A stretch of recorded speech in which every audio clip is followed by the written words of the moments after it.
All right, looks like we are live with my first ever podcast attempt ever. Howdy, y'all. It's Andy King, and welcome to another episode of King's Comics. Today, I'm joined with my main man, Austin, aka SPC Bird 317-1993. And if he's looking familiar, it's because we've collaborated several times, and he is my co-host or I am his co-host on The Talkalorian, which can be seen every Saturday at the hour of 12 p.m. Central Time.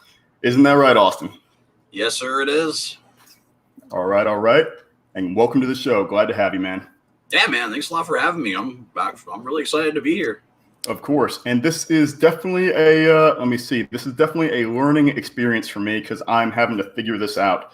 So I guess I'm going to send out a tweet too to let everyone know that this is a last minute live stream with Austin. Awesome. So yeah, dude, this is, like I said, a learning experience for me. I'm still trying to figure out how to live stream. You know, we talked about you coming on the show a couple times and you brought it up to me. So thank you. It's funny because we talked about it because I'm always afraid of like my live stream or my internet cutting out. So I know this is super casual today though. Yeah, man. I mean, I think you get the hang of it. I mean, you've been on my podcast twice, and, you know, obviously we've been doing the Talkalorian for the last 6-7 weeks now. And I mean, yeah. You got the hang of it, man. I mean, you're doing a good job. Hey, I appreciate that. But hey, you're doing a better one, man. So thank you so much for tuning in. I guess that being said, we had a couple things we wanted to talk about. We'll probably go more in depth as I try to do a little bit more podcasting. COVID is different. It's just been, I work out of my room right now. My roommate moved out, so I'm trying to move back into my study, but I set up this little L desk setup, so that's going to be a bit of a pain to try and migrate that. Yeah. Oh, well. That being said, man, tell me about your COVID experience, you know, your whole being stuck indoors or whatever that's looking like for you. You know, man, surprisingly, actually, my life outside of COVID hasn't really changed much. I've been pretty much working every single day and just gotta wear the masks and do my usual. I mean, I've been essential working, so I've been. Yeah. Hey, Ravager, glad to have you. Let's see.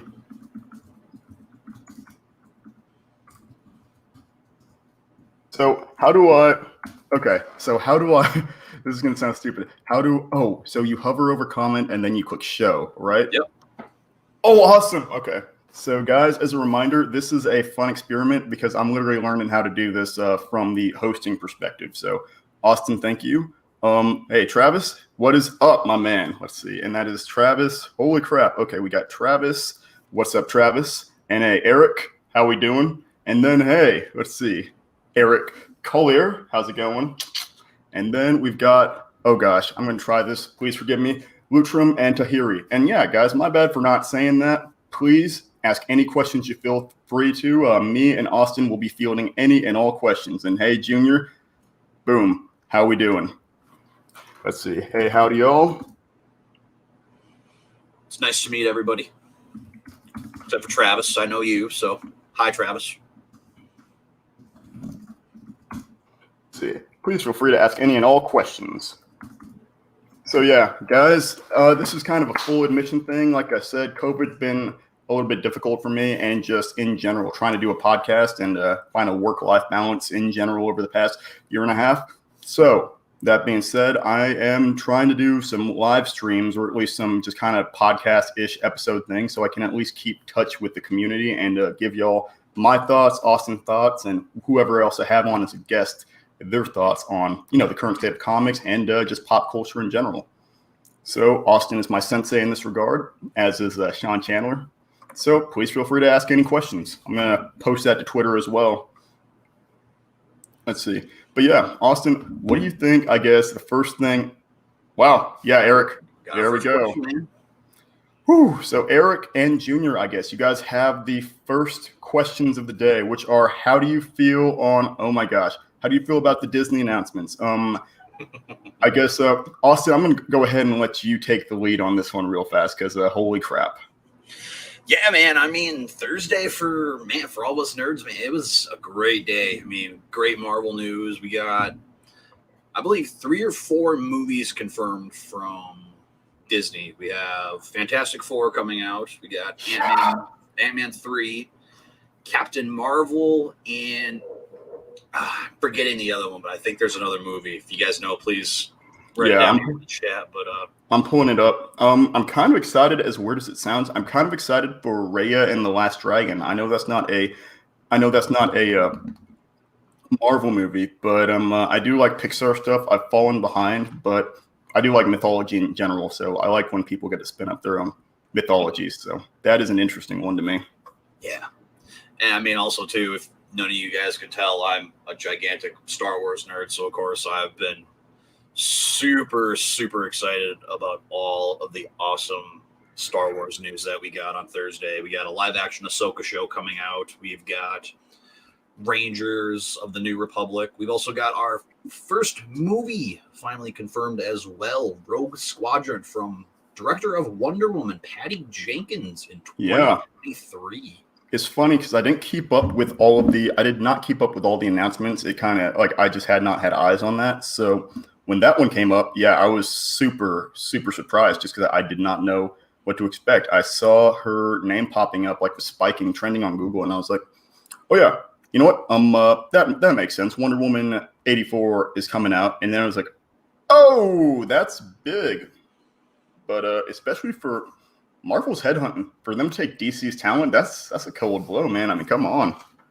Yeah, man. I mean, they're fishing, man, and they're getting some good talent. That's for sure. I mean, I can't remember what his name is. The guy who's done the last 2 Spider-Man films, he's going to be doing the Fantastic Four movie. Yeah, is that Mark Webb? No, it's Mark. Who is it? I think it's like John Watts or something like that. John Watts sounds right. Like Far From Home. Let's see. We haven't seen Pattinson yet, yo. Let's see. Yeah, let me pull up Far From Home, and based on Spider-Man. Let's see. Feige and Pascal had produced that. It is. Yep, you're right. John Watts. So yeah, if we've got John Watts, I mean, he's already coming out strong. He's proven. Oh, dang it, Eric. My bad. Thank you for bringing that up. Yes, it is John Watts. So you are absolutely correct. And I know, I'm excited to see what else he can do, stepping away from running the Spider-Man series, especially because as a comic fan, Spider-Man and the Fantastic Four have such a close relationship to him. I mean, I had to back out of the chat. Wasn't scrolling. Did you hear the? Okay, no. Travis, we have not covered the new Star Wars releases. We've touched on them, but I want to wrap up some of these thoughts on the Marvel releases because the Fantastic Four deal is a huge deal because of the fact that Spider-Man, like per the comics, is basically the 5th member of the Fantastic Four. Like a lot of his working relationship, him and Human Torch are basically best friends in the comics. I mean, after Spider-Man he reveals his identity and then gets it reset so that no one knows it again.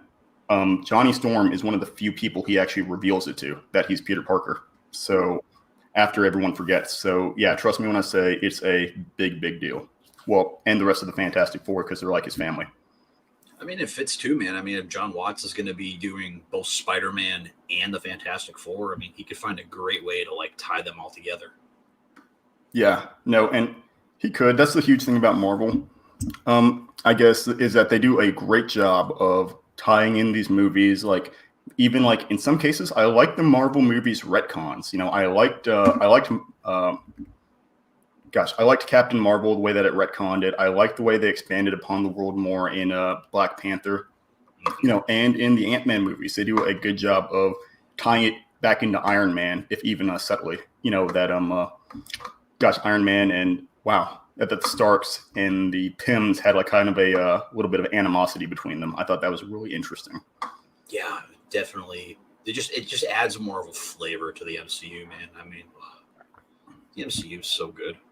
Let's see. I guess so. MCU is great, which is a controversial opinion, by the way. But let's see. Hey, dudes, what up? And hey, guys, thanks everyone. I'm checking all the questions. And we see surprise by Junior E, the Ravager. Howdy. Oh, wait, that one was me. So yes, if you couldn't tell, we are happy about the Disney announcements. Now, thoughts on House of the Dragon? This one I'm a little bit less familiar with, I have to be honest. I've got kind of mixed feelings, and by that I mean I don't think I actually heard about that one. Austin, do you have any thoughts, or maybe you've heard? I might have to Google that real fast. I believe this is the sequel or prequel to Game of Thrones. Oh wait, duh. So I'm not a big Game of Thrones fan, unfortunately. So I'm not too excited about it. I know my fiance, she's like me. She's like a diehard fan, but her genre is Game of Thrones. So like that's her shtick or whatever you want to word it as. So Has she read all the books though? she's not read the book. She's only watched the show. That's fair. I don't have the attention span to read the books, or any book really. Oh, dude, I'm starting to work on this from our buddy Ren, and unfortunately, I haven't even cracked it open yet. So Let's see. but No, that's awesome. I'm excited for it though. Let's see. Okay, just a sec. I'm going to. Let's see. I'm gonna tweet this out, and boom. Oh gosh. Yeah. No. That being said. Yeah, I never actually finished watching all of Game of Thrones. It kind of dipped. My interest kind of waned, and I didn't have. I admittedly did not have the. I'm trying to think of the best way to put this. I did not have. Wait, best way to put this. No, I just didn't have HBO back then. You know, a college kid, didn't have HBO. I'd watch it whenever I went to my friend's house, but I think HBO was a lot less lax about people like sharing screens or sharing subscriptions as they are now. I mean, I didn't even realize that Disney had started to allow you to create your own profile and had started to allow you to like endorse you sharing your subscription. Mm-hmm. You know, that's what I've been doing. Yeah, I mean, don't get me wrong, I definitely do, but still. That being said, yeah, House of Dragons, I'm very lukewarm to. You know, is like I would not mind I would not mind someone telling me it's a good series and like, you know, watching it or catching up with Game of Thrones, but I don't know. Admittedly, I am not opposed to graphic content in material, but at the same time, you know, in media, it is definitely just it can be a little excessive to me, admittedly. Yeah, I agree with that, man. Let's see. Let's keep it going. Okay. Let's see. Leutrim, here we go, baby. So, oh wait, actually, Eric says Lightyear. Thoughts? Yeah, I mean, man, Chris Evans playing the Buzz Lightyear, not the toy, the actual character that the toy is actually based off of. I mean, I think it's going to be good, man. I mean, Chris Evans, he can act, and it's going to be interesting to see how he does voice acting wise, but I'm more just excited to see how Lightyear is going to be, if we're going to be having it be the same as like the old animated cartoon from like, yeah, man, was it late 90s, early 2000s that came out? Yeah, no, I was a fan. I actually did watch and enjoy that series as a kid, so I have some high hopes for this one. Plus, I like that we're now starting to enter more spin-off territory. You know what I mean? Because I feel like sequel fatigue is very real. The fact that there's like 4 or 5 Toy Stories is, I don't know, it kind of hurts because I feel like Toy Story 3 left us on a good note. You know what I mean? So, I don't know. If they made like a Toy Story original series spawning out of that might have been fine. But the fact that they're doing stuff like Lightyear and actually, you know, I know it feels nice to see something like that spawn out of this original, like you said, the animated series we got in the Toy Story universe. I mean, man, the first Toy Story for me is still the best, but yeah, I can agree. Toy Story 3 definitely ended it well for like at least Andy's story, but like, yeah, I feel like we didn't need Toy Story 4. It was still a good movie, but unfortunately, I don't have the emotional connection to this new little girl that we're with. Yeah, plus it's interesting because you don't even realize how much time has passed between the Toy Story movies until you get to Toy Story 3. You know exactly. I mean? It's like, what? Gosh. Yeah, I know. So, yeah, I'm excited for Lightyear. I could see myself seeing that one in theaters because I usually don't. Not even like as a personal conviction, right? But I usually don't go to see Pixar movies in theaters just because I never get around to it. I'm pretty bad at seeing movies in theaters unless it's some like indie movie or I go with Sean or it's a Marvel movie. Mm-hmm. That's understandable though. Now, Leutrim, we are getting to your question. I'm gonna let Austin take this one first. But who is the better Batman, Bale, Affleck, or Pattinson? Well, to Eric's point in here, we have yet to see Pattinson's Batman, but I mean, from that trailer, man, I'm excited for the Batman. Like, gosh, I'd say who actually plays Batman the best. Unpopular opinion, I'm gonna say Affleck. But my personal favorite Batman would have to be Bale if we're talking live action.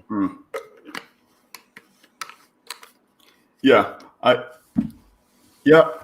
definitely I see the merit in that, and I'm not even going to go into the Burton Batmans. You know, I feel like I just don't have enough of a love for those movies. Admittedly, just because I didn't grow up.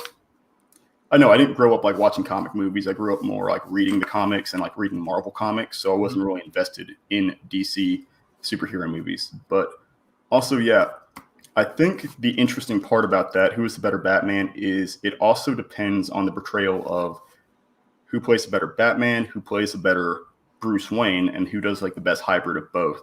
You know, because you have a lot of people. Hey, XR. Oh my gosh, that's brilliant. Adam West is. Oh man. I think that's like asking who the better Spider-Man is. Like, oh yeah, me, man, Maguire is a good Peter Parker. I will say it. Andrew Garfield does play a good Spider-Man, and yeah. I mean, unfortunately, man, Tom Holland's the best of both worlds when it comes to live action. Yeah, I was going to say when it comes to live action, because who is it? Is it Yuri Gelfand? I think is the Spider-Man in the video game. You know, because Yuri Lowenthal. Thank you. Forget where I get the name Gelfand, but yes. Lowenthal. He's probably one of the best Spider-Man to me. Also the voice of Spider-Man in the Spectacular Spider-Man series, the animated series. That's probably my favorite Spider-Man. That's Drake Bell. No. Okay, so Drake Bell is actually in the Spider-Man series that came out for like Disney a while back. I mean, like Nicholas Hammond, I think, is who XR is saying. Let me make sure. Nicholas Hammond. I would say, man, personally, Yuri Lowenthal, he's the best the best Spider-Man Peter Parker, in my opinion. Yeah, I really enjoyed him. Man, yeah, I'm actually going to give it to Yuri. He's got a lot of voice acting credits that I'm not remembering off the top of my head. But yeah, his relationship with Doc Ock, just the emotionality he brought to that role, makes him probably one of the best Spider-Mans to me, especially because the game was allowed to kind of push the boundaries a little bit and be a little more mature in storyline and narrative. I mean, you have him leaving Doc Ock quadriplegic at the end of the game, so I know. Yeah, that's my favorite video game of all time, Marvel Spider-Man. And XR, I see you. I like the 90s Spider-Man the best. That one has a lot of nostalgia for me. I mean, I think that's probably one of my favorite animated superhero shows, just because it was one of the first that actually brought in a lot of crossover. I mean, you had crossover with the X-Men. It was like the MCU before the MCU. Mm-hmm. It crossed over with the X-Men. It crossed over with Fantastic Four, Daredevil. I mean, Hulk. What was that? Introduced the Punisher. Punisher, yeah, exactly. Yeah, live action. I mean, and which is impressive because, I mean, Punisher was a Spider-Man villain. Technically, he got debuted in Spider-Man comic. I forget the issue. Hired to assassinate Spider-Man by the Jackal. You know, so that felt like some poetic justice that he was introduced in the Spider-Man animated TV show as well. And man, you can't talk about that show without talking about Mark Hamill as the Hobgoblin. Oh gosh, yeah. And once again, beautiful. Give me Mark Hamill as a villain. It sucks because I love him as Luke and I love seeing him as a hero, but it is this beautiful duality in seeing how good of a villain he can play. Especially the Joker in the animated series, man. Oh, best villain of all time. My favorite Joker of all time, too. Yeah. Oh, yeah. Easily. 110%. Actually, I've got a mix up between him and I'm gonna say favorite, but if I had to pick my second favorite, like if I had to rank them, I'd say Hamill. Let's see, Hamill, Phoenix, and then Ledger. That's a hot take there, man. Yeah, well, Ledger, like Phoenix was incredible, but Ledger was incredible, obviously. And that's a hard way to rank him, but at the same time, it's like Phoenix's portrayal of the Joker was just so relentlessly sympathetic, right? Is that the word I'm looking for? Sure. But yes, it was just beautiful. It was powerful. It made you feel for how this dude could be quote unquote evil just because of actually mentally cracking under the strain of what society had done to him. Yeah, that's for sure. So sympathetic villain, not justifiable villain. I'm torn between Phoenix and Ledger, man. They're both great Jokers, but I don't know. I might be with you though, man. I mean, Phoenix, I feel like just plays the Joker a little more. What's the word I want to use now? Right, I guess. Yeah. I mean, nothing against Ledger's Joker, man. It's hard to try and actually decide who's better because they're both. Yeah. They both do things so well that the other one doesn't. Yeah, and I guess to kind of take us back to that original question, who's the better Batman, Affleck, or Pattinson, or Bale? I'm gonna have to go with better Batman. It was BVS, my favorite Batman is Batman versus Superman.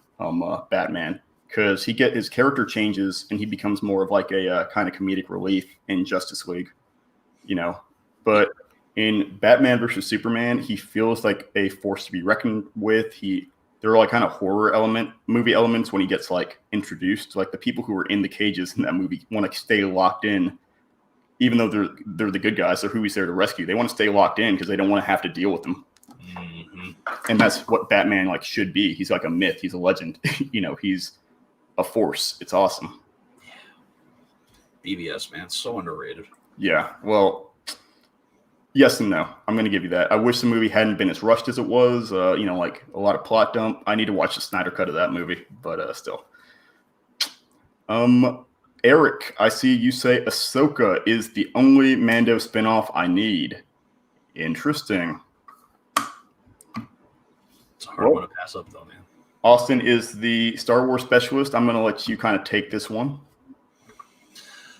I mean, it's hard not to want to have Ahsoka because that episode was almost, for me, I guess as a Star Wars fan, almost perfect. For a lot of people, it's probably the best episode of not only just this season, but of probably the series. But yeah, with Filoni behind the helm, man, if he's writing and directing the show, I mean, it's going to be good.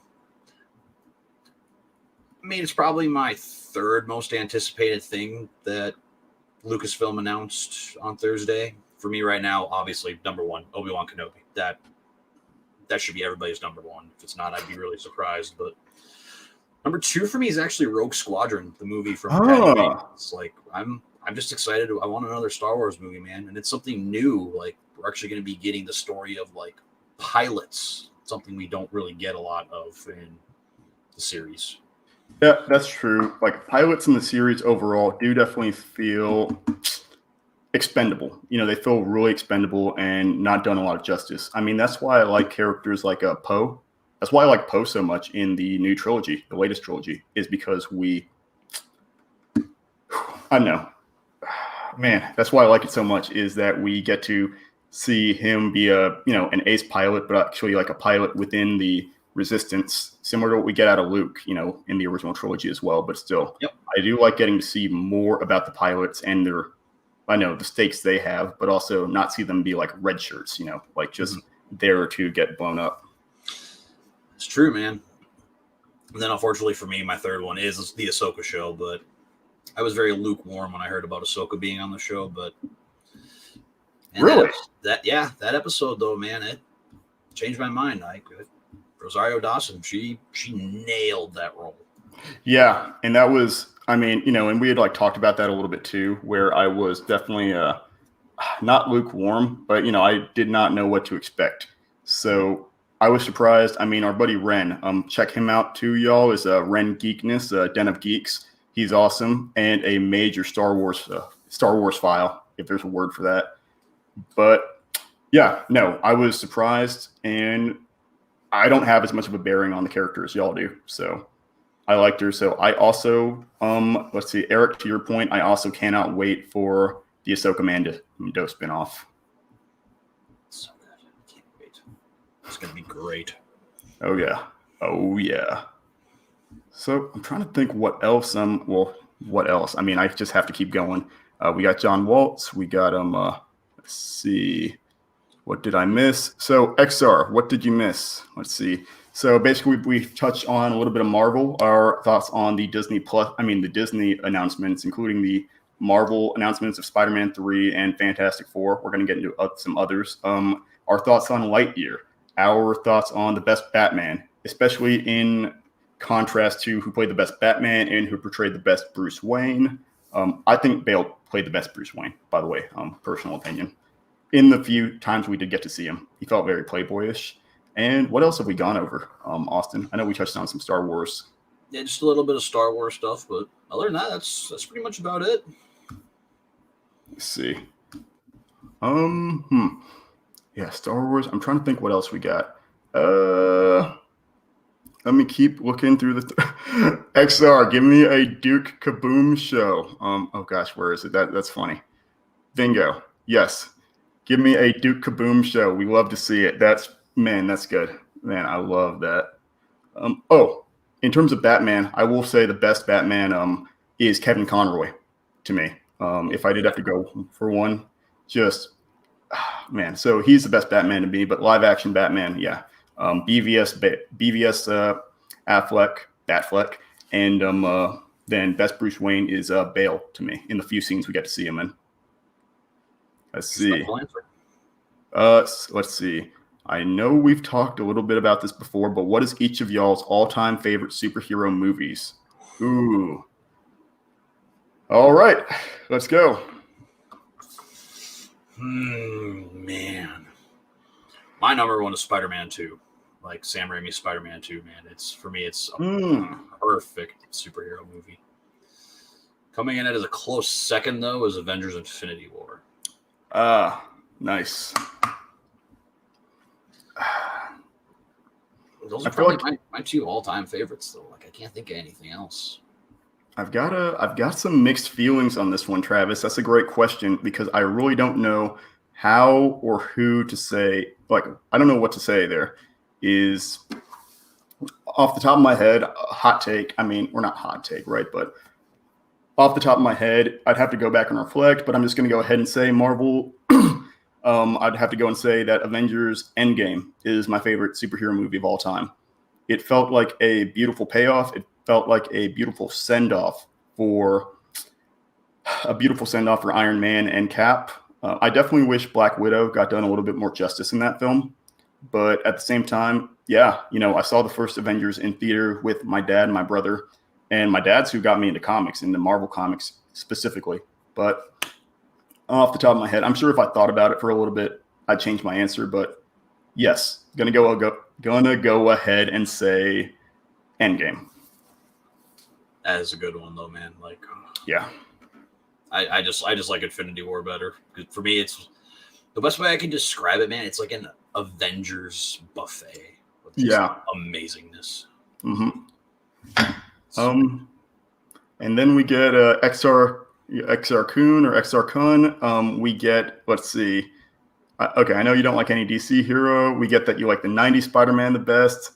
Let's see, and the Batman, the animated series. Okay, you gotta like a DC hero then. The Batman animated. Okay, well I can respect that. Where it's a good show, but you don't really like this heroes. Okay, fair enough. Let me see. We got a lot of good questions. Let's see. I actually have not seen all the trailers from yesterday, oddly enough. It's yesterday kind of flew by with work and everything. So yes. I can't rank the trailers. I haven't actually seen any of them. I've wanted to do some reaction videos, but Austin, what are your top trailers from yesterday, would you say? I mean, the Bad Batch trailer was pretty good. That was very enjoyable. Brought me back to being a 12-year-old watching Revenge of the Sith for the very first time. Mm-hmm. Even though it really entirely wasn't a trailer, I'd probably still say the Rogue Squadron. Okay. And I'd say last for me is probably Andor. I mean, it's cool to see how excited Diego Luna is to be Cassian Andor again, but for me, he's my least favorite character in Rogue One, which, ironically enough, if you guys didn't know, is actually Andy's favorite Star Wars film. Yeah, I guess I have not mentioned that. Thank you for putting me on the spot there, Austin. But Rogue One is without a doubt my favorite Star Wars film, at least as it stands now. I would say that my favorite piece of Star Wars media is The Mandalorian. But that Rogue One is beautiful. I think one of my favorite Halo games is, let's see. Bless you.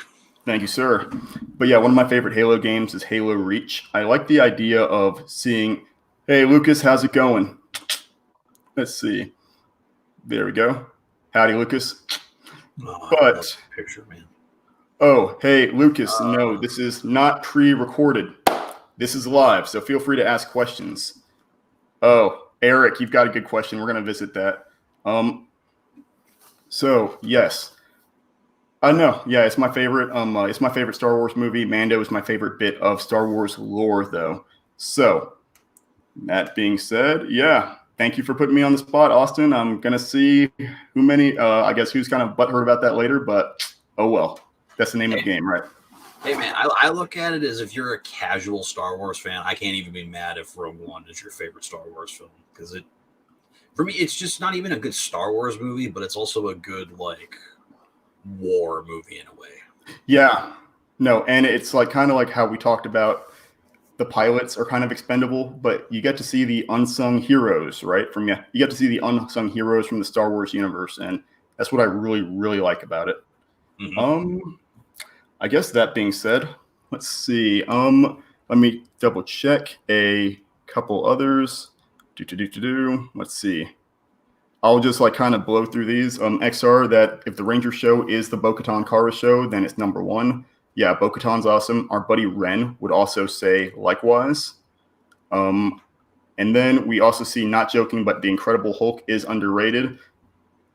Mixed feelings about that. It's actually my least favorite MCU movie. Actually, yeah, I'd say it's like my least favorite MCU movie, and then like Thor and the Iron Mans are somewhere in that vicinity too.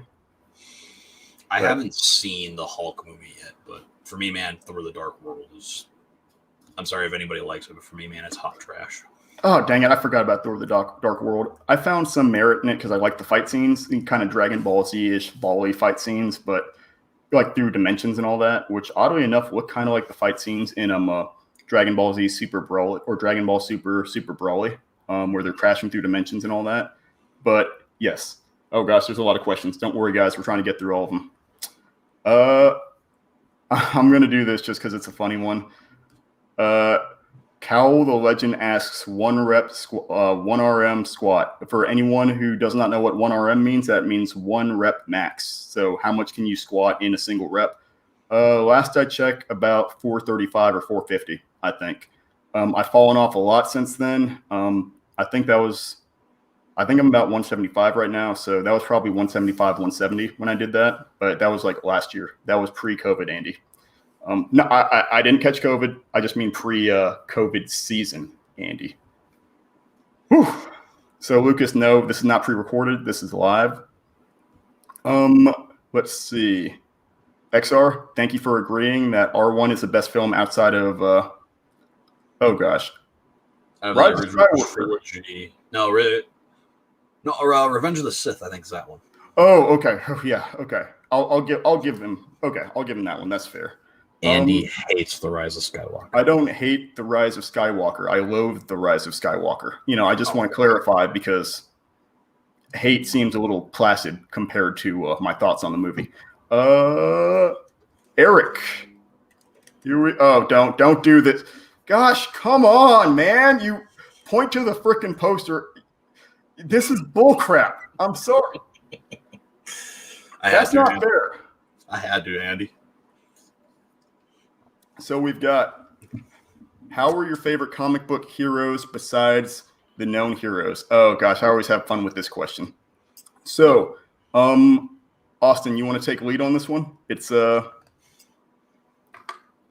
your favorite comic book heroes besides the known heroes? This one might sound stupid, but I'd have to say the Mask. Actually, I can give you that. He's more of an anti-hero, which is still a hero. The Mask or the Crow? Ooh, those are good. Yep, those are both the kind of... Cal, thank you. I appreciate that. Yes, no, I got a long ways to go, but thanks, man. I appreciate that. But you're the real legend. All that to be said, yeah, the Mask and the Crow are good. Actually, the Crow has been sitting in my to-read list for a while. I've got the original comic. But I actually haven't read the Mask comics or the original Men in Black comics. Let's see. I'm trying to think. So, favorite comic book heroes besides known heroes. I'm just going to leave that up there so I don't forget the question again. Let's see. I've actually told Austin and Ren this, but my favorite superhero besides Spider-Man is a superhero named Invincible, who is getting an animated series on Amazon. And I am so excited. I'm so freaking excited to see that movie. Oh man. Hey Austin. Yeah. What the heck is this, bro? Nothing. What are you talking about? Oh, that? We're gonna follow up on this in a second. But for those who have not heard of this hero, right, besides the known heroes, yes. How are your...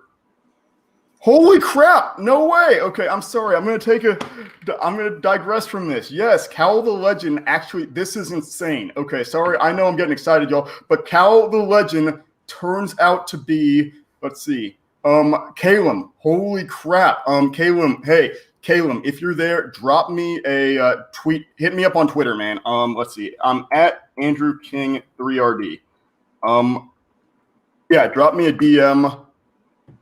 Let's see. I mean, anyone, obviously, if you hit me up on a DM on Twitter or Instagram, I'm going to do my best to respond to you. I'm not really good at Facebook, but sorry, I'm taking a digress for a bit. But yeah, Calum, so back when I was in college, and I mean, this was like, it's 2020, so 5 or 6 years ago, there was this small comic book review site that I used to write for called Comics The Gathering.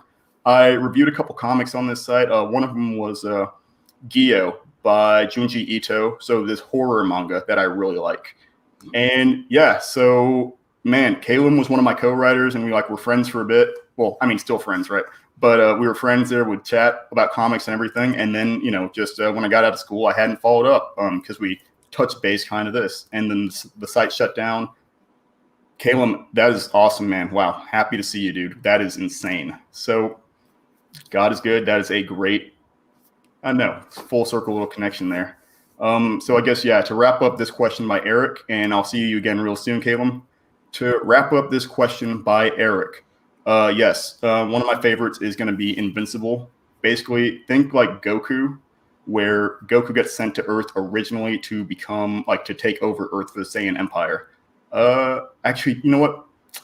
I'm not going to spoil that. I'm not going to go that direction. All I'm going to say is that Invincible's real name is Mark Grayson. You find out that he is the son of the most powerful superhero on Earth, Omni-Man.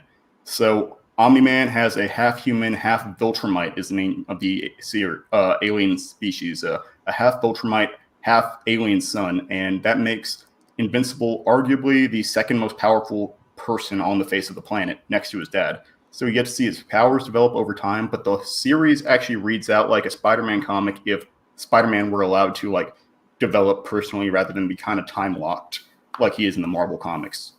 So yeah, that's probably one of my favorite comic book series of all time, and he's probably tied with Spider-Man for my favorite hero of all time.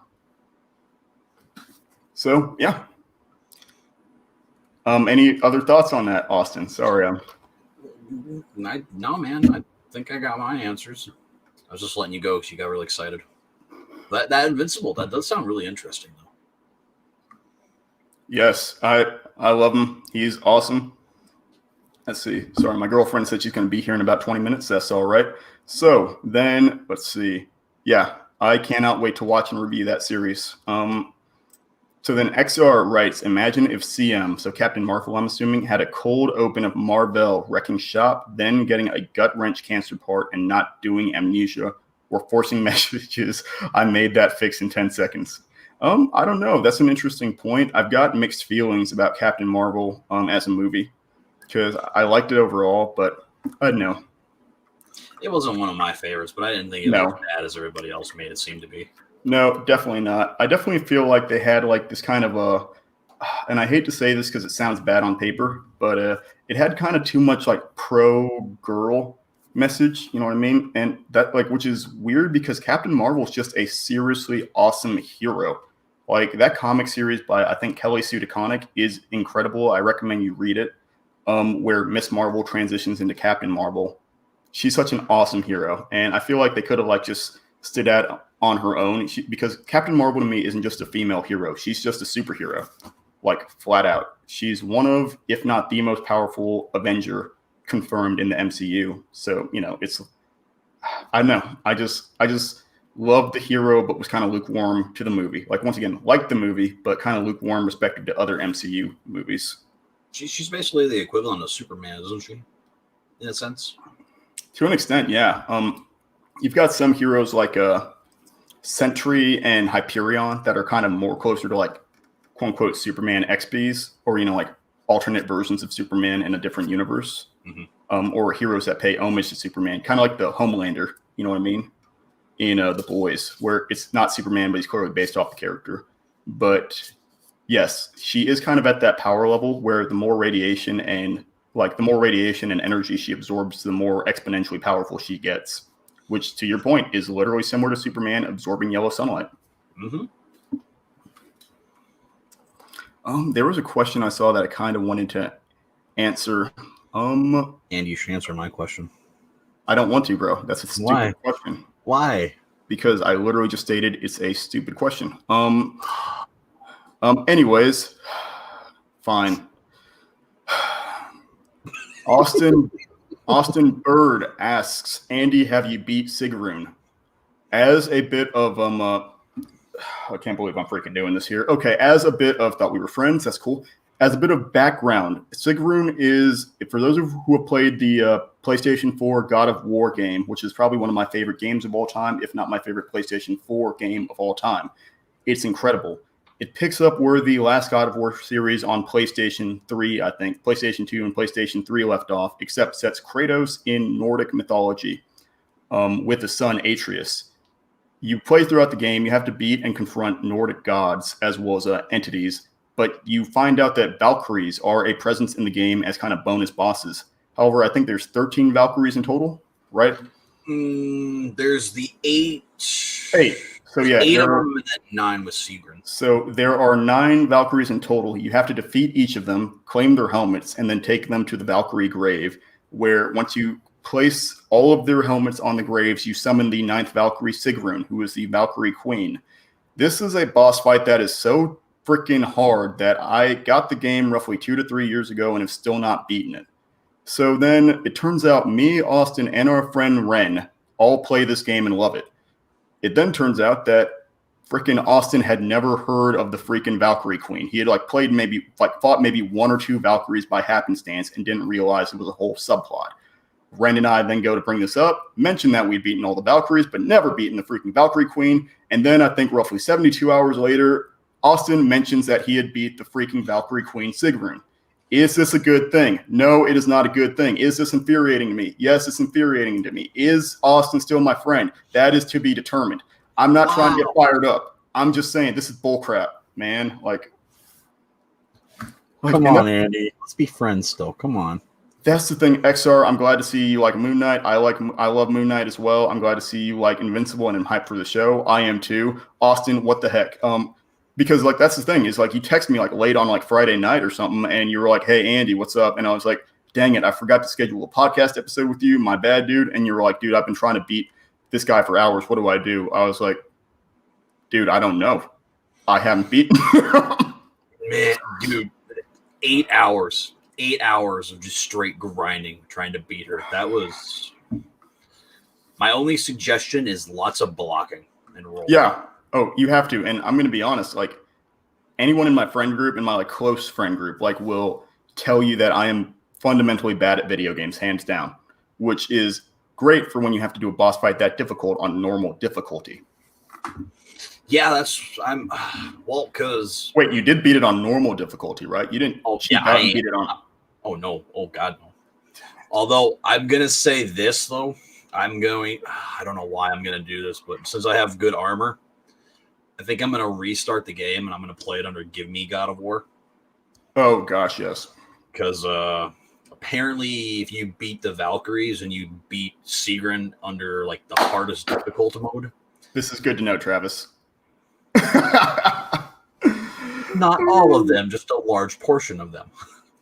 Gosh. But if you beat Sigrun under Give Me God of War mode, you unlock like this Zeus armor, and it's like hands down the best armor in the game.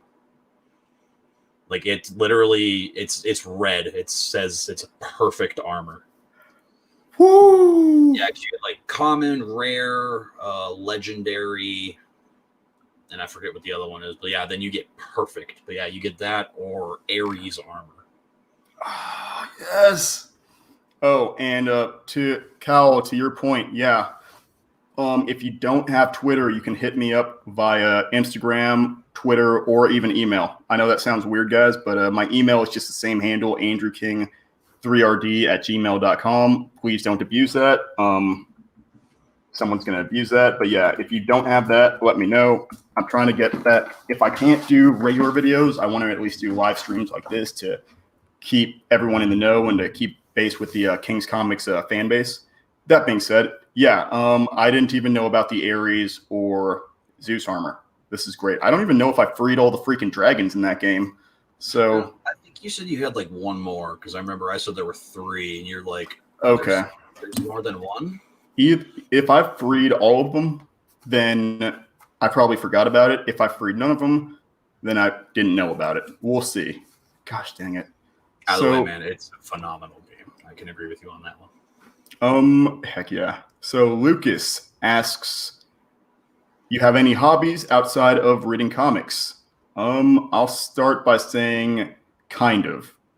Let's see. I actually haven't read as many comics during 2020 as I'd hoped to. I just kind of lost my way, so to speak. I read a couple indie comics that I'd been meaning to get around to, like Sam Zabel and the Magic Pen, which I recommend. I also read a couple by Adrian Tomine, Japanese-American writer/illustrator, who I think has worked for the New York Times, illustrated for the New York Times, but he's got some very kind of dark slice of life comics.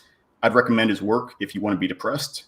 Yeah, so outside of comics, I enjoy weightlifting. I enjoy video games, clearly PlayStation 4 games and playing indie games. I've been playing this game, Hades, and Moonlighter, that my girlfriend has also started playing. Hey, Lena, if you're watching this. And which, yeah, Hades is one of these super giant video games, which is my favorite video game studio. They made Bastion, Transistor Empire, and I've got their vinyls next to my Thor Ragnarok vinyl from my buddy Shane. Shane, if you're out there, love you, dude. But yes, that being said, I do have several hobbies, and I make candles. Let's see. I'm kind of all over the place. I make candles. I do love fashion, male clothing, and gunpla or gunplay. So I make Gundam model kits from time to time. Actually, one of my friend's dads, Bobby, who's kind of like a second dad to me in a way, is he got me this when he was in Chicago from the Uniqlo store up there, and I freaking love it. But Austin, what about you? Hobbies outside of comics and Star Wars and other geeky hobbies, perhaps? Oh man, I like YouTube. I like to just make videos, do podcasts, all that kind of stuff. I've been really into frisbee golfing the last couple of years, man. Why does everybody laugh when I say that? I'm not laughing. What is wrong with frisbee golf? So you frolf is what you're saying? Yeah. Why? What's wrong with that? Nothing. No, there's something there, Andy. Nothing's there, dude. What? I'm sorry. I don't I still don't understand all the rules to frisbee golf. It's like kind of fun to me, but like I'm just, oh my gosh, man, come on, man, it's freaking froth. I love it, man. Oh, It's so fun. I love it. Other than that, man, I've been just watching movies, playing games. It's basically my life. I just sit around and watch movies a lot lately. I've been doing a lot of first time watches lately. So I've nice. watched Avatar for the very first time. Really? Oh man, that's awesome. Yeah, that was a little overrated, I will say this, but it was still pretty good. I enjoyed it for the most part. Oh, I love this. Lucas says, imagine playing frisbee golf in public. And Travis Patterson says there are no rules. Yeah. Oh man, we love to see it if kids still say that. You're just saying it because you're bad at it, Travis. Got him, coach. Okay, I'll give you that one. Yeah, Lucas, another one of my main hobbies, quote unquote, D&D. I love Dungeons and Dragons. I don't want to say love. I'm not like religiously into it, but I do really enjoy Dungeons and Dragons. In this latest campaign, I'm playing a eunuch bard who is a member of the College of Swords. I like swordplay. My brother actually drew a version of my character that I really enjoyed. Yeah, I know. And then I guess it's not really a hobby, but I love youth ministry. I love volunteer work and working with kids. So I'm part of this organization called the ADRN, or the Austin Disaster Relief Network. So occasionally I'll do deployments. I helped out at during the, I guess, recent hurricane evacuation. I was helping out at the Austin Convention Center, just helping with not refugees, right? I don't know what the term, but refugees, people seeking refuge from I don't know. It was weird. So yeah, disaster relief and then youth ministry are two of my kind of hobbies. Youth ministry is definitely an interest in terms of working with kids. Right now, I work with 9th and 10th graders in my church, just teaching Bible, or trying to, when we're not talking about Among Us or Fortnite or Minecraft or whatever is the most popular game. Austin, any other hobbies besides Say it. Just say it. frisbee golf? Besides frisbee, you play frisbee golf, dude. What on earth? It's fun. Just play actual golf or just play frisbee. Don't marry the two, man. That's weird. Golfing is for old people. Or guys who like drinking Arnold Palmers. I don't know. You know, it's crisp and refreshing drink. I don't like them, but I get the appeal. I like Arnold Palmers. Then why play frisbee golf? Because it's fun, and it's the only fun thing to do around here in North Dakota. Yeah, okay, I'll give you that one. Rip. Sorry, and our theaters are closed right now, so I can't even leave and go to a movie. Man. Yeah, and then I started playing escape rooms. I found out recently I really like escape rooms. It's weird. Those are fun. Yeah, I like riddles and puzzles. Would not have realized that if my girlfriend didn't take me to an escape room on our first date, which I'm going to give this piece of relationship advice to everyone watching. One of the best things you can do is take someone on an escape. That is one of the best ways to reveal someone's character on a first date.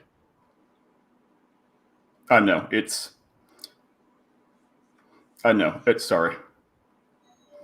I'll be right back, Austin. If you want to answer a question or two, I'm going to pull up one and then I'll be right back. My girlfriend's at the door. Let's see. Captain Marvel was the type of character that needs to bounce off. And let's talk about welcome to the sport. Thank you, Luke. Sorry. Let's see. I'm trying to think how do you feel about music? Lucas says he's getting a Gorillaz vinyl and a vinyl player on Wednesday. And I'll be right back, y'all. Oh boy, I'm being put on the spot here. See, I've never listened to the Gorillaz before, so I don't know. I don't even know what they're really considered, like, genre-wise, unfortunately. But I'm more of like a classic rock kind of guy. I grew up listening to like Led Zeppelin, Leonard Skinner, Kiss, all them kind of guys. So that's more my genre. I'm not big into like, how can I word this? I'm not a country guy. I mean, if anybody here likes country, I apologize, but I'm just not really a big country / like classical kind of music listener. So, but I want to throw out a question actually for all you guys. What is your guys' favorite movie of all time? And we're back. What did I miss? Nothing. I just kind of rambled for like 30 seconds. Just a sec. Hey, Lena, what's up?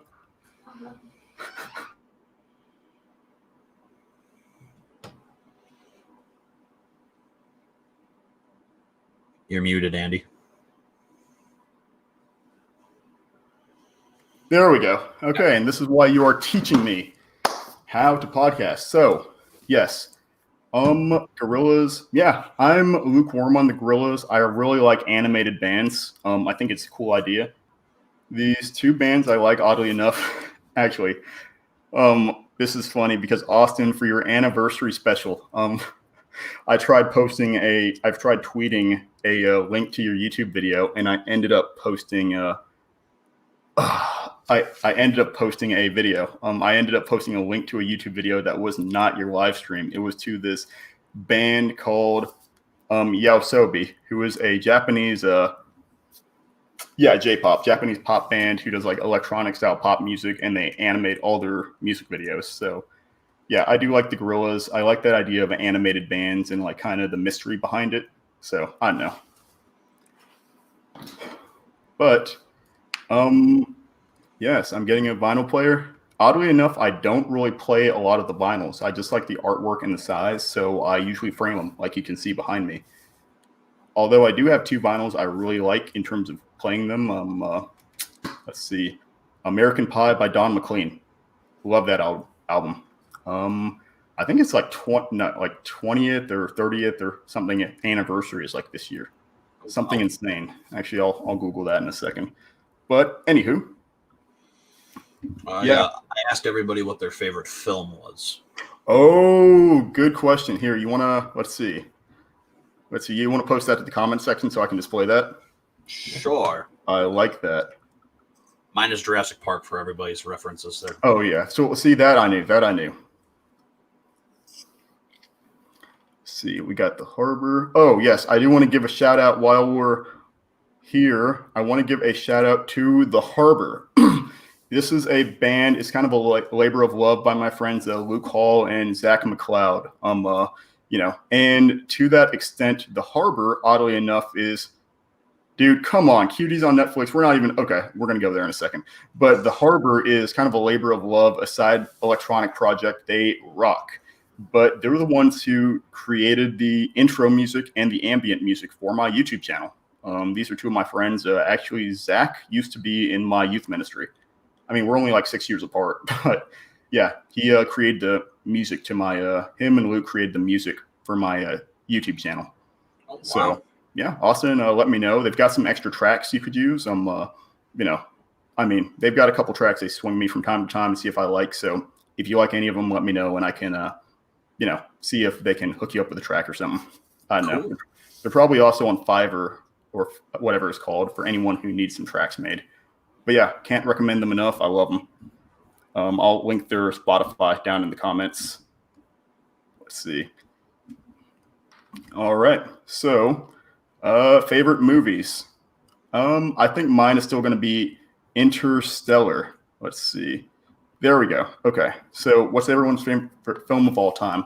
I'm going to go ahead and say Interstellar by Christopher Nolan. I don't know why I love that movie so much. I've talked to you about it, Austin.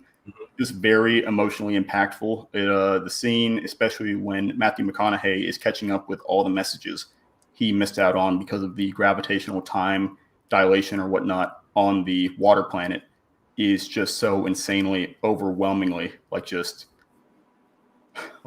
think I've like cried or teared up every time I've seen that scene. Wow. Yeah. Yeah, man. Mine's still the 1993 Jurassic Park. It's phenomenal. Like the practical effects in that film are just to die for. I love it. I feel like in a way that movie is, I don't want to say time locked, but I feel like, it hasn't, I feel like it's aged well. You know what I mean? Is that like, it's a very pure film, especially with everything getting kind of hashtag canceled, today. I can't. I'd have to rewatch it. I'm sure there's even maybe one or two elements that didn't age well, but Yeah, it's Jurassic Park, man. Like, come on. I mean, I even used to think Jurassic World was really good, man. But this last time I watched it, I don't know. I really wasn't too into it. Like, I'm so excited, though, to see Dominion. I cannot wait for that to come out now. Wasn't that supposed to come out this year? This next year is supposed to be out in June, but now it's going to be out in June of 2022. Yes. Oh, man. June of 2022. Yeah, man. COVID and quarantine, or this pandemic, 2020, whatever you want to call it, has been doing a weird number on our cinematic releases. I mean, you've got Black Widow coming out next year. I think the Eternals got pushed back to next year, and then Spider-Man is in like December now. Eternals is in November. You're also supposed to get Morbius and Venom versus Carnage. Oh gosh, yeah, man, I can't keep up with all this stuff. I mean, it's great. Like, it's a great time to be a comic book movie fan, but you now also run the risk of fatigue. You know what I mean? Because even now I'm having to like plan, like, you've got one superhero movie coming out like every 2 months at that point, right? I mean, because there's some that we're not even thinking of, or some that might just come out of the ether. Yeah, because I know the Batman was supposed to come out next year, but I think that got pushed to 2022 now too. And that one I'd prefer to be next year. I mean, not rushed, but that one I do wish would be next year, because I think out of all the superhero movies, I think it can be easy to get Marvel fatigue, MCU fatigue, oddly enough. Is like, I want to be able to like savor films like without not having to worry or think immediately about the next one, but also to be waiting for it, kind of a, no. Yeah. Man. Lucas says that he likes the lore of some animated bands. Yeah, I do too. It's interesting when you have bands and like musicians or artists in general that create this kind of persona and this like kind of lore or mythos around them that makes it just kind of more fun and helps the fan base really enjoy the artist and the performance they're seeing.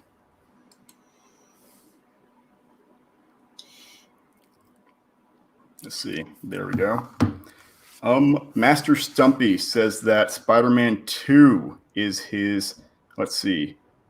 I tend to enjoy Marvel movies more, and Spider-Man 2 is his favorite movie of all time. I'll give you that one, man.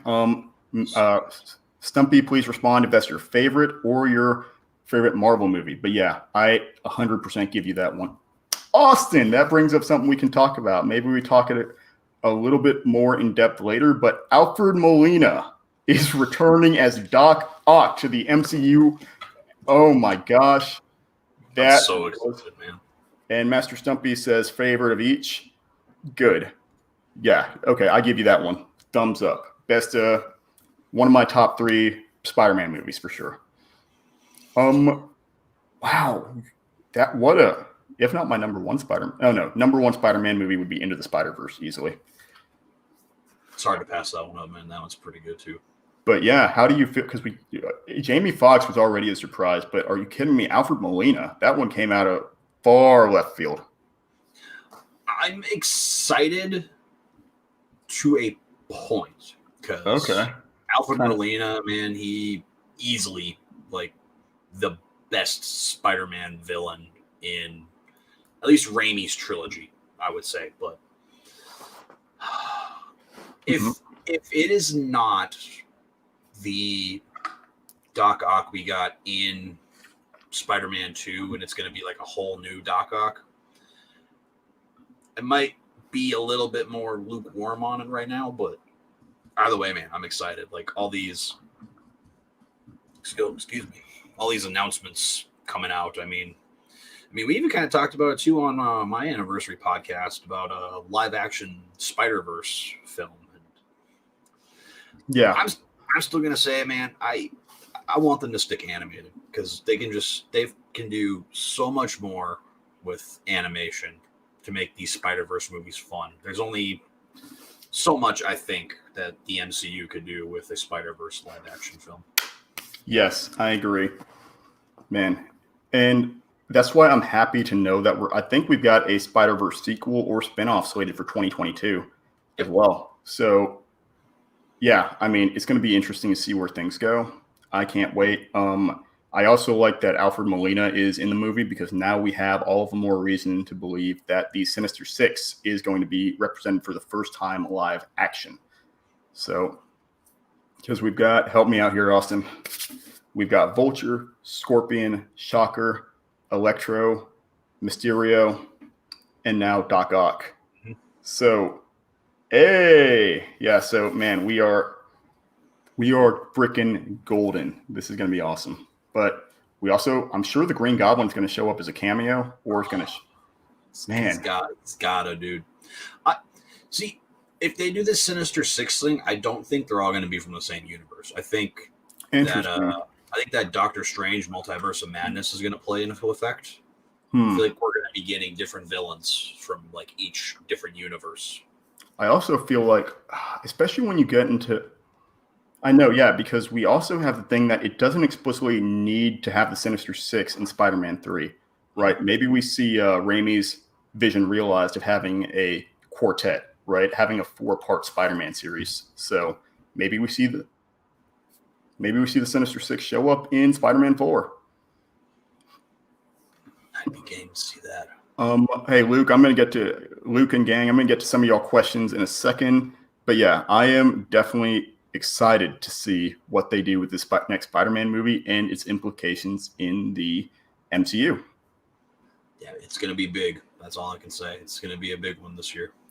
So, don't know if you're still on, Leutrim. I just realized we missed this question, or I missed it.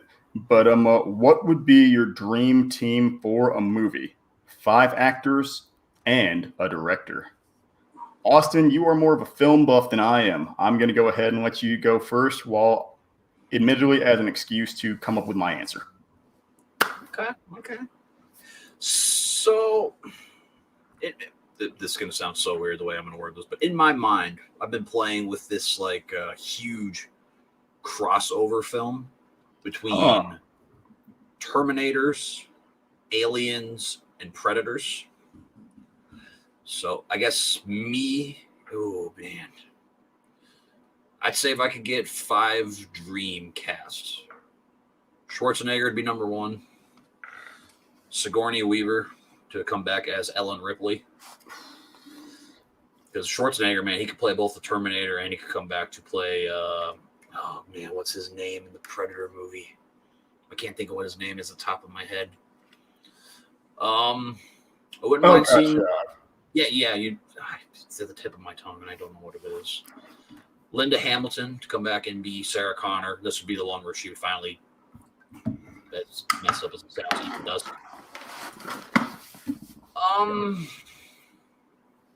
Man, the other 2, I don't know about the other 2. And I'd say director-wise, it's a toss-up between Ridley Scott or James Cameron. Wow. Very nice. Let's see. Wow. Yeah, and I mean, plus the way that the Alien series has kind of been handled in the past several sequels and over the past years, I feel like I'm not as big of an Alien fan or a Terminator fan, but I know enough and I enjoy each franchise enough to know that the latest entries in the series have not done the fans nor the canon the justice that they deserve. Mm-hmm.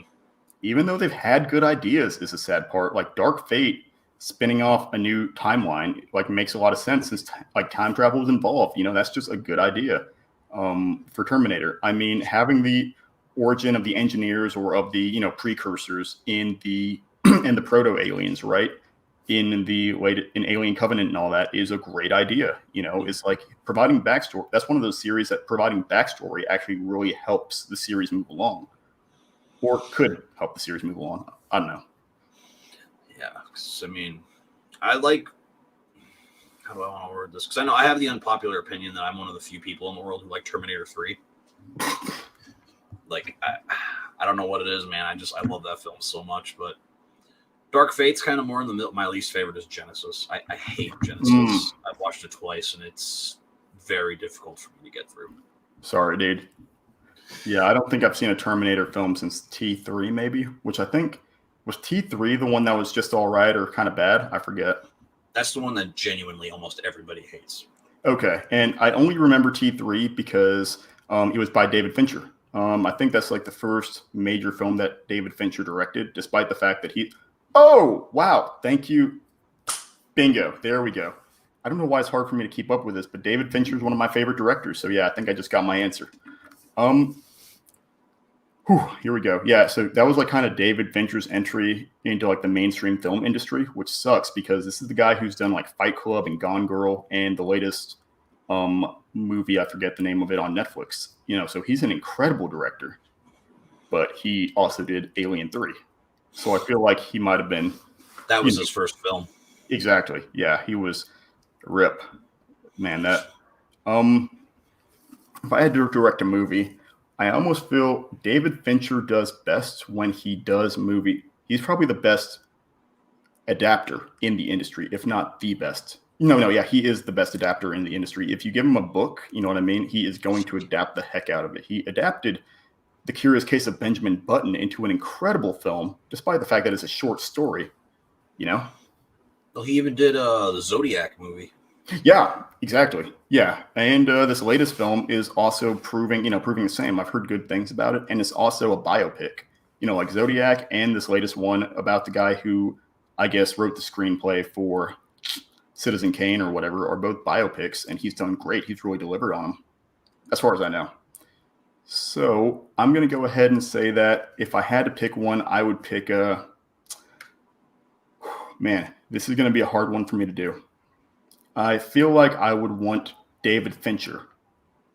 I want David Fincher, and you've got this movie Antlers coming out, right?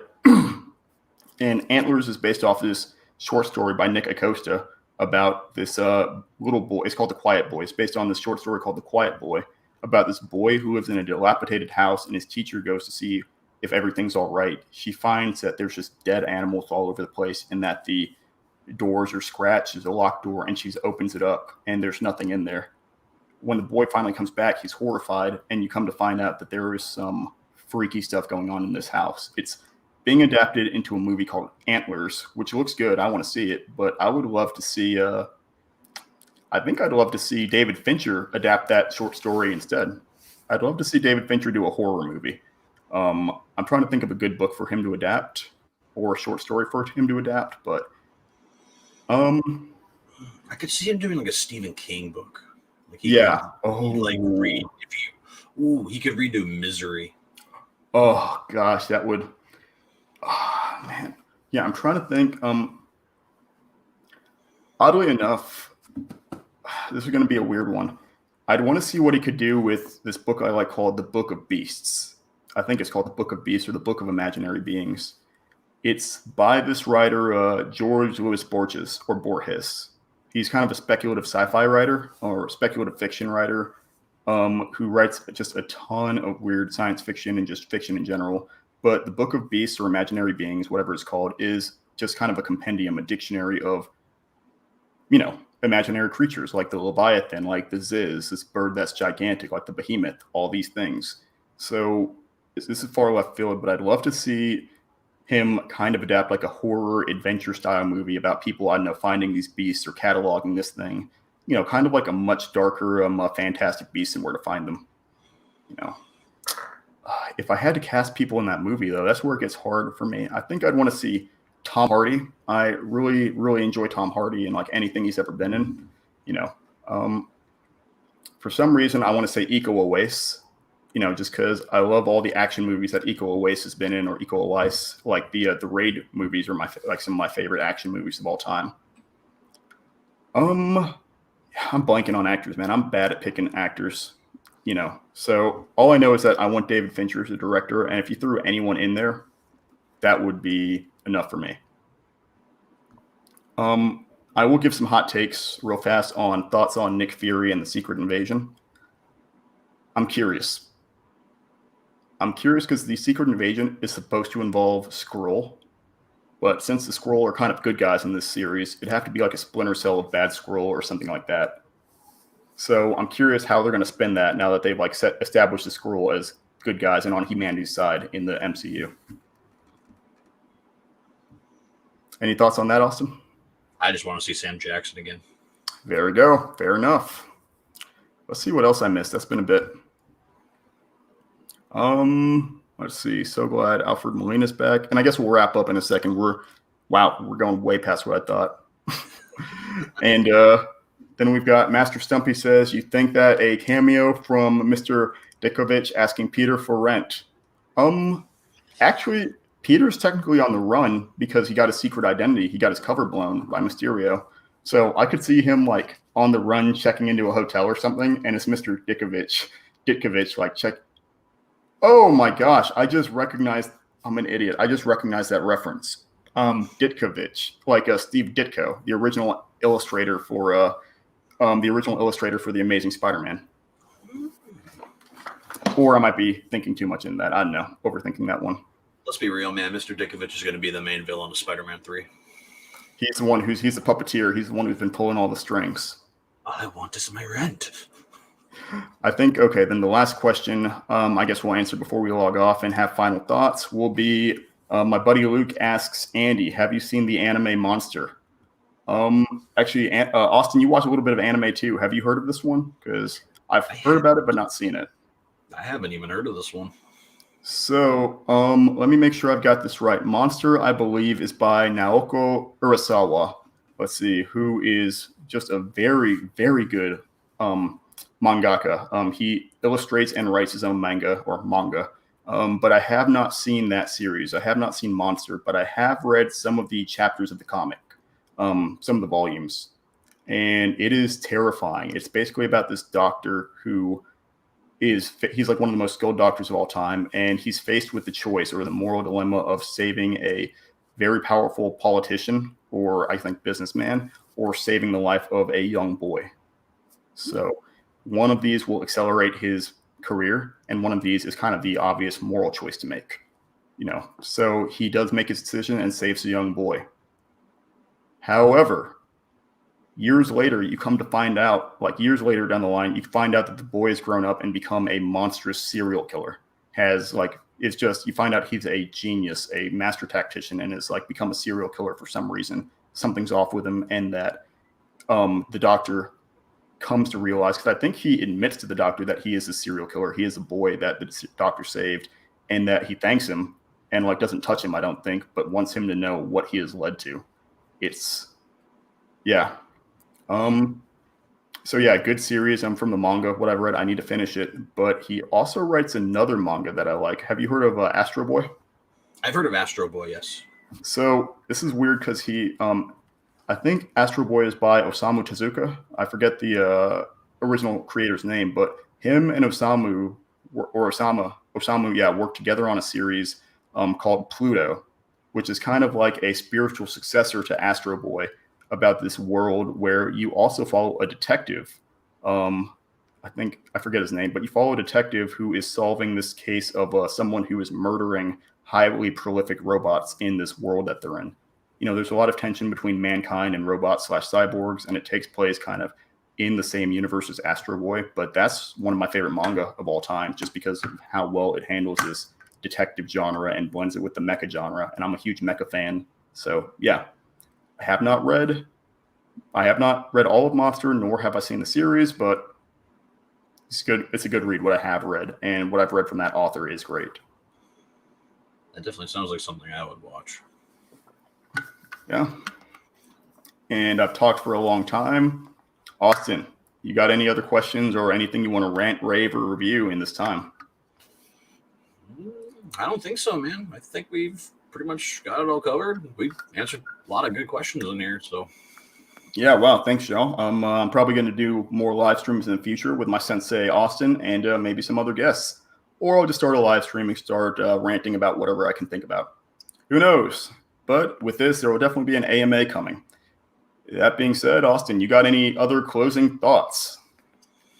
Just thank you very much for having me, man. I mean, I know I've already said it to you a couple times already this week, man, but just thanks for everything you do. I mean, you've been putting up with me for the last few weeks. We've been collaborating a lot. I mean, I think it's the other way around, but okay.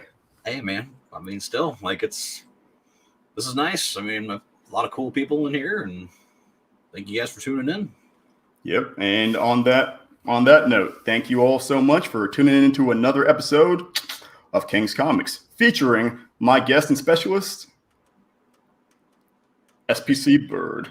Woo! So thank you guys. If you like this video, please go ahead and drop a like button. If you really like this video, please hit the subscribe button. Or don't. I can't tell you how to live your life. But if you have any comments, feedback, suggestions, please feel free to drop a comment down below. I'd love to hear what you have to say. Or don't drop a comment. I don't know if you can still comment after the live stream's done. I have never done this before.